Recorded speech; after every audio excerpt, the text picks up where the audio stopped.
এই যে আপনারা দেখছেন ছাদের রড বাঁধন,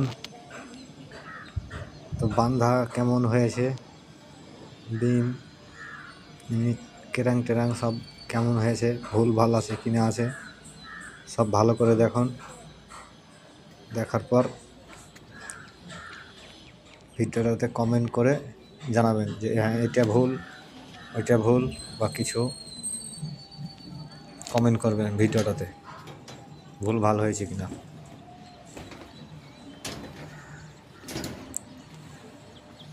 ভালো করে দেখুন ছাদটা, চারিদিক দেখাচ্ছি সবকে। এই ঘরটা বাঁধতে বাকি আছে, আজকে হয়ে যাবে।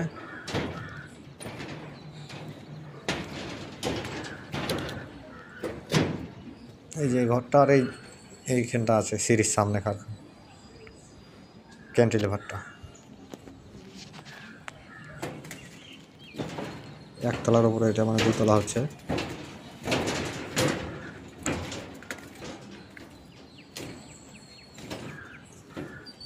আর সিঁড়িটা